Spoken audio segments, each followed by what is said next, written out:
Great to see. I mean, usually we've been a full house, but people are dropping in. So good morning to all of you joining us today here at the FinTech Surge Summit at GITEX. Now, we've had two absolutely dynamic and relevant conversations here the past 2 days, and it's going to be the same, of course, also today.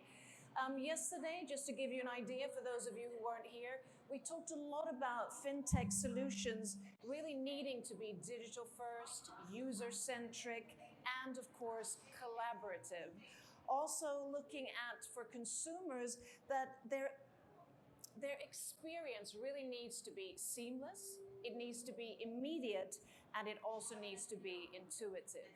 Now, today we're going to dive into topics that are revolving around, talking at the same time, revolving around open banking, additional fintech solutions, DeFi, omni-channel within e-commerce, fintech, health, and longevity, and last but not least, AI and artificial intelligence and machine learning within fintech.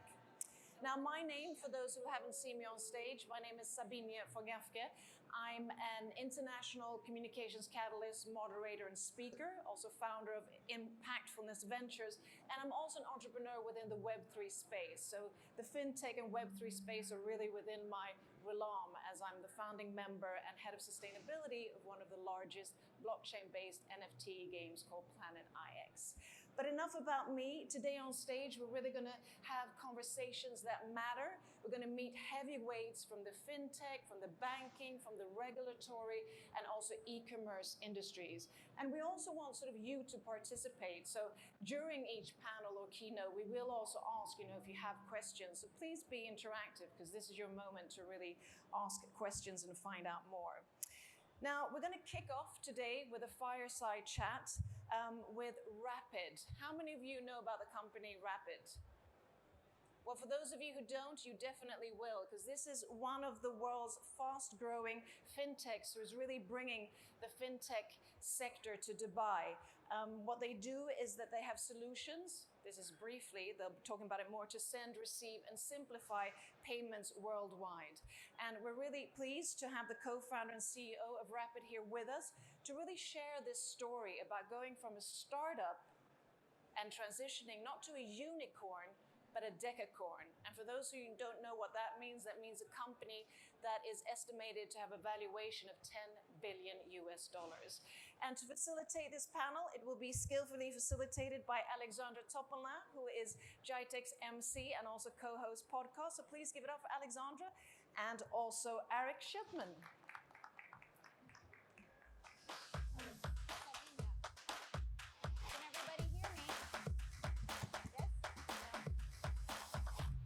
Hello, testing. Can you hear me now?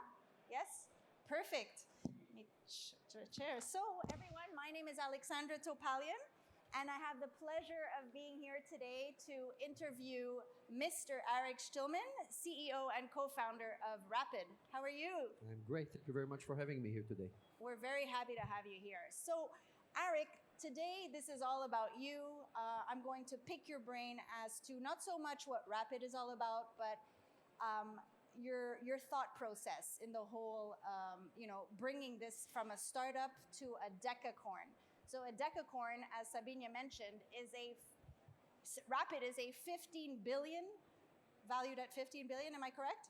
Yeah, pretty much, yes. That is fantastic. So let's take a stroll down memory lane. 20 years ago, you were a project manager at IBM in Israel, correct? Yes, that's correct. Okay. So when you were sitting at your desk at IBM, did you imagine that one day you would be sitting here, CEO and co-founder of a decacorn? So a decacorn didn't exist as a term probably 20 years ago, and probably unicorn also was only for kids in kids' stories. But definitely, yes. Yeah, I was 21 years old, and I had the goal to go out and build some kind of a startup company. And my brief stay at IBM only taught me what not to do, because I knew that I don't want to be IBM, that's for sure. And I ended up very quickly living and starting my first company that ended up as a very successful startup that I sold in 2013. And were you the type of person that self-motivated yourself, that self-talked yourself, and foresee the future? Pretty much, yes. So I was very anxious to start my own company, and I actually lasted only one semester in university. I got kicked out because of bad grades. You got kicked out of university. Yeah, I got kicked out, and the embarrassing thing was that my father was actually a professor of the university. Okay. So it was super embarrassing, and he was asking me, "What are you going to do with your life? You're going to end up living in some kind of a carton box, in the corner."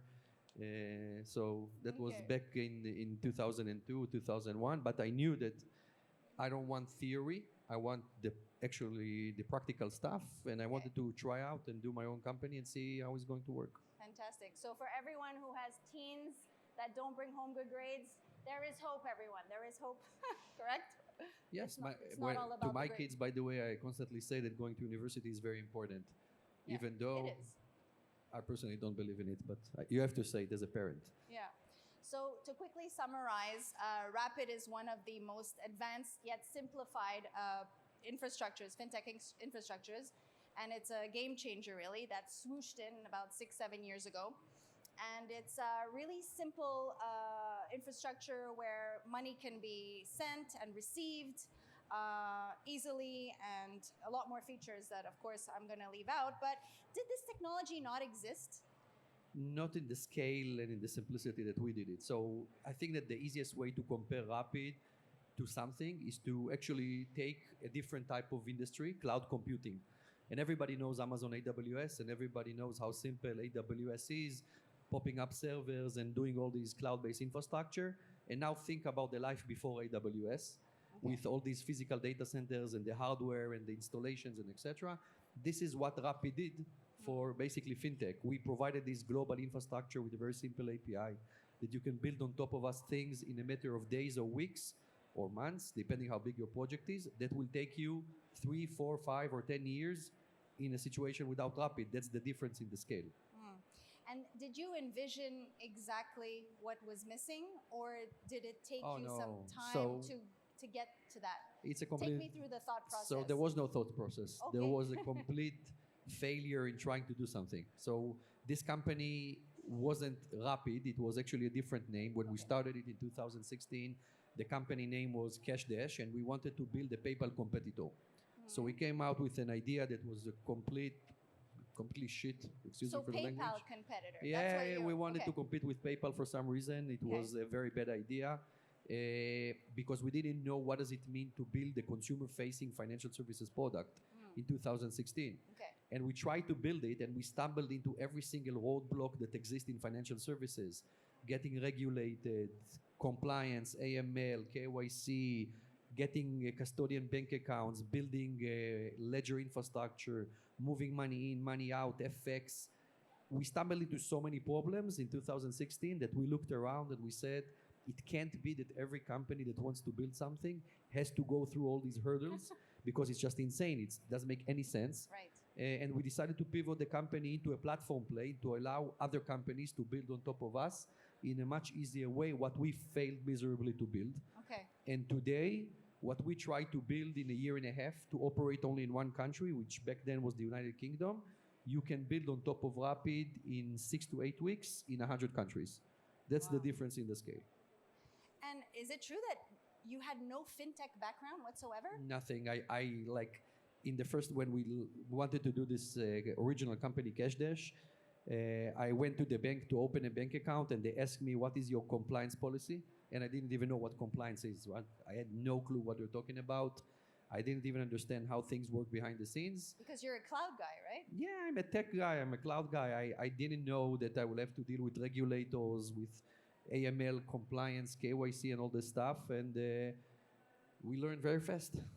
Okay. Yeah. But what gave you the idea to go to that, to No, try to so- challenge PayPal? So the original idea was that we've seen that there are a lot of countries that are not the United States and Western Europe that are not using heavily cards. So Visa and MasterCard are not dominated there.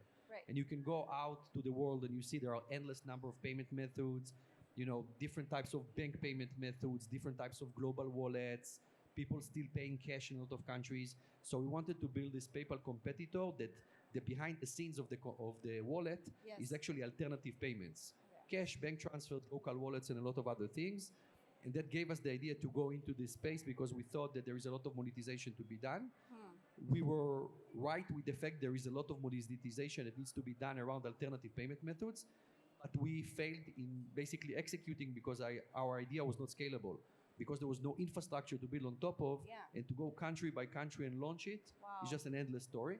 But when we pivoted the original company into what Rapid is today, then definitely the scale of Rapid came from quite a lot of this infrastructure of alternative payment methods globally.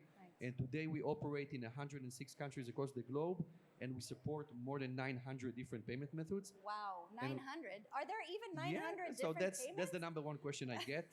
So unfortunately, yes. I know cash. I know cash. So even cash on its own is a category, but there are a zillion types of cash payments. Like if you go to Indonesia, there is Indomart and Alfamart and a lot of other cash payment methods. You go to Bolivia, you have 50 different cash networks. You go to Brazil, you have How Boleto. did you navigate through all of this? It's a big mess. Yeah. It takes a lot of time to clean up this entire spaghetti around the world. When you saw the spaghetti, were you not like, oh, forget it, I'm out of here? No, we saw the opportunity. But most of the people see, okay, forget about it, I'm not going to touch it, because it's a lot of work and it's a lot of dirty work. It's not so interesting to untangle the spaghetti. Exactly. But we saw money. Like what we saw, okay, there is spaghetti, there has to be money. And we focused on basically simplifying it. That today, our sales deck, by the way, includes 2 slides. The world without Rapid, that shows you yourself as a client, and a lot of spaghetti around the world connected to a lot of stuff. Yeah. And then the next slide is the world with Rapid. You have one connection, and then Rapid has a lot of spaghetti behind the scenes. Amazing. So my next question is going to be a very valuable one to startups here and people who are thinking of starting a startup.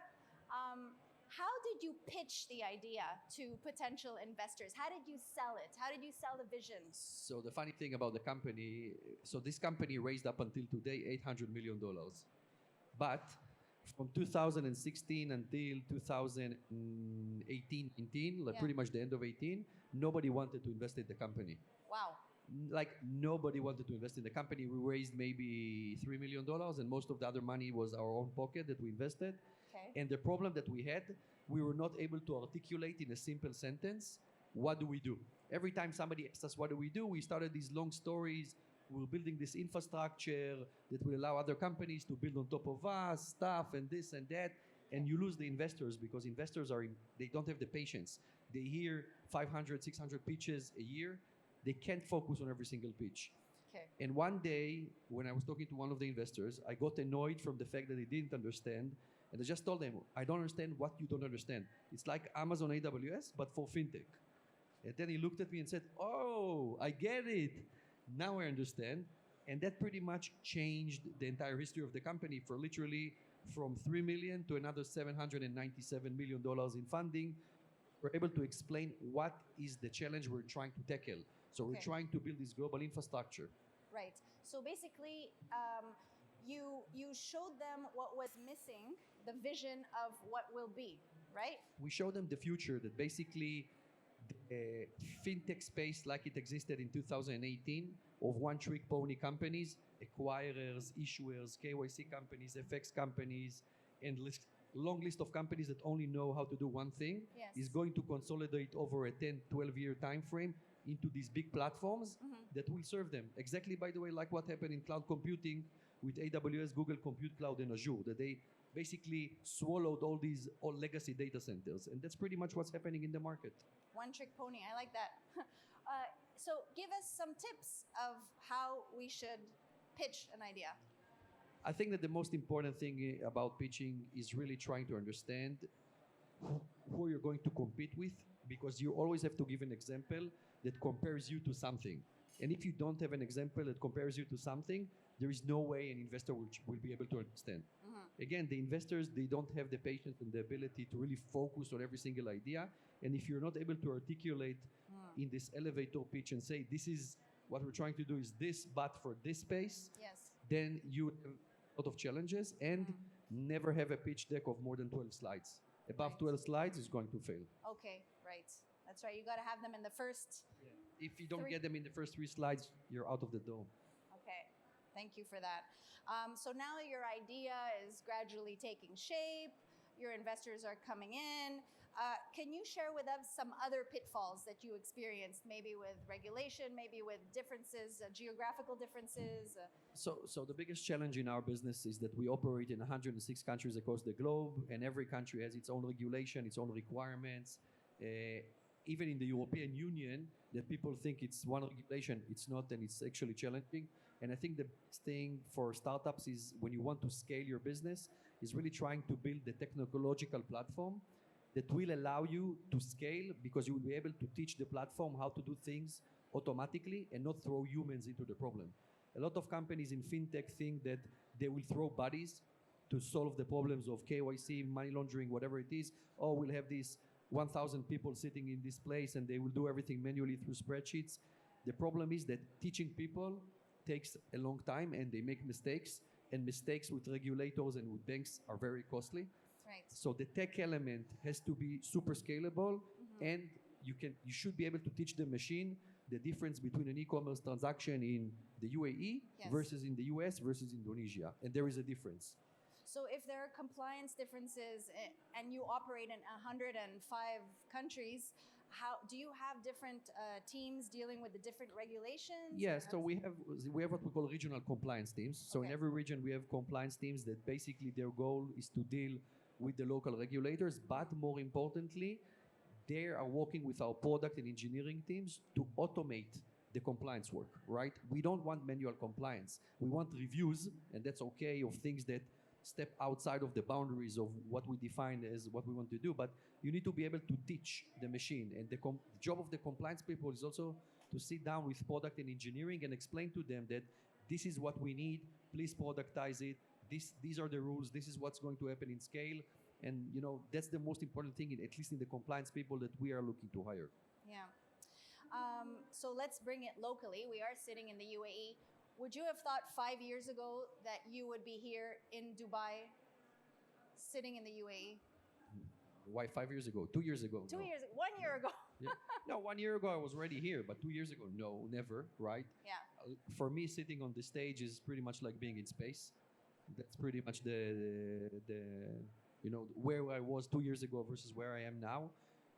I think that as an Israeli-based company, being here and having a big presence in the UAE and even a big office in Dubai with a lot of engineering and product teams and compliance and now also sales teams that will build out is a big achievement. And it's super exciting for us because we think that we can really make a change in the region. I hear that you are the company that paved the way for the others. Is that correct? Yes, so we took a big bet a year and a half ago in building basically a big presence in the UAE that is not the typical presence of only like salespeople and stuff like this. Yes. We actually decided to build a very big engineering and product hub that will be based here, and we built a very globalized team with people from around the globe basically relocated over here. Some of them are sitting here in the crowd with the Rapid t-shirts, as you can see. And we pretty much went through all the hurdles of setting up a big engineering center, and at the current stage we're around probably 70 people almost now, and we're going to be 100 people by the end of the year, and we're already thinking about doubling to 200 probably in the next Wow. 24 months. Fantastic. Congratulations on that. Thank you. If we take a look at the fintech industry as a whole, what is missing? What is still missing? What can we do to take fintech to the next level? I think in your that opinion? I think that the biggest thing that is still missing in fintech is the behind the scenes, behind of the compliance, that a lot of banks and regulators still do not understand a lot of use cases Okay. that are required by fintechs, and the amount of time that it takes you to work out with the compliance, with the banks, with the regulators to approve these use cases. Yes. That for every single person here as a consumer, it's clear that they use it and they know how it works, but for some reason the behind the scenes compliance people still do not understand and do not approve it. I think it's the biggest hurdle, and it stops scale, because if you spend 6 months developing something and 18 months explaining to the compliance people in the bank how it's going to work, there is something wrong, because the engineering work should take longer than explaining the compliance bit. And I think that this is a big hurdle that stops a lot of things that should happen in fintech in the next stage. So what can we do to bridge that gap with the It's compliance education. It's at the end of the day education, and also understanding that the world is not as scary as compliance people sometimes think it is, right? There are challenges, and yes, money laundering, and there are a lot of risks, but it is not as risky when technology is involved. And there is a big difference between so fintech is financial and technology. Yeah. There are companies that are financial services companies that have technology, and there are companies like Rapid, technology companies that by accident in the financial services space. And there is a very big difference between the two, because when you have really technology, Yes. it solves a lot of these compliance challenges and barriers. At this point today, I think we can all agree that Rapid is a huge success story with $15 billion in value. And you can be very proud, obviously. Is there something more that you're trying to do for Rapid? Or are you completely satisfied with what it is? If Or I are was we- satisfied, I wouldn't sit here. I would be on the beach in the Bulgari hotel. But So added capability? there is a zillion things to do. And our goal is that when somebody sits somewhere in the world, doesn't matter if it is in the UAE or in Mexico or in the US or in Europe, sits in a meeting, doesn't matter if it is a small startup or a big enterprise, and they will think about some require offering financial services to businesses or consumers, the first name that will pop up into their head will be Rapid. Exactly like today when there is a meeting somewhere, nobody has a discussion where to put the servers. Everybody knows we're going to do AWS, Google, or Microsoft Azure. This is where we want to be in a Yes. 5-year time frame, that any meeting around the globe will end up with, okay, we're going to build it on top of Rapid. And in order to do it, there is endless amount of scale that we need to do on our tech, on our automated compliance, and also around our sales and marketing efforts. Fantastic. We don't have much time left, so I'm going to open it up to the audience if anyone has a question to ask Mr. Arik. Yes, over here. If we could have a microphone. Hi, Arik. Thank you for the talk today. I'm Pratyush Shalan. I'm from India. I would like to know from you, that is India a focus market for you? And if yes, then what exactly are you looking? A lot of Indian founders are here and would love to hear from you. So India was a big focus for us, but I can tell you the truth that the regulator kicked us in the ass, right? So India is one of the most challenging countries on planet Earth to deal with from a regulation perspective. We've been working in India for the last 3 or 4 years, slowly trying to build a business, serving businesses, both domestically in India and cross-border, that want to do business outside of India. I have to tell you that it's been a complete nightmare dealing with the central bank and the regulator in India. And at the current stage, we're actually debating at Rapid if we actually want to continue the business in India, or we should just pull out and wait for a better situation, or to buy a domestic company in India that already solved all the challenges that exist in the market. You know, ignoring India is impossible. It's a huge market, and it should be a much easier market to operate in than China, for example, which is, from our perspective, impossible to get into. We still weren't able to resolve the local regulatory challenges. So, but I can tell you, it's not a challenge. It's a challenging market, but it's worth solving it, and looking forward to that. Thank you. Thank you very much. Thank you. Yes? Back over there in the back.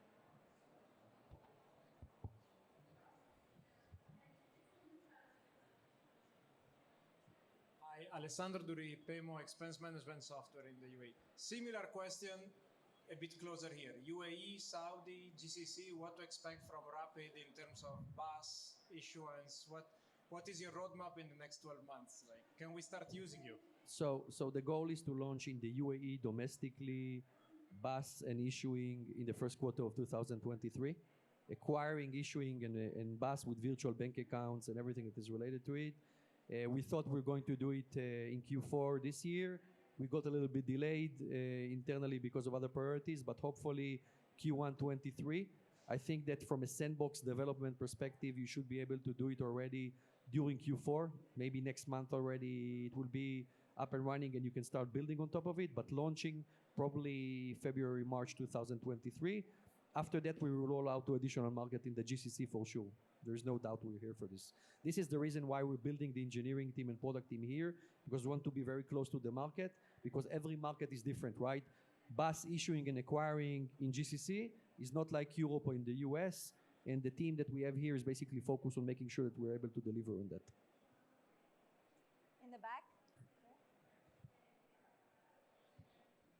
Hi, Anton Gazizov, CEO of Skylight Invest. You've mentioned that resolving the KYC issues and user cases is the future of fintech, one of the development directions. Which technological components are required, you think, for resolving this?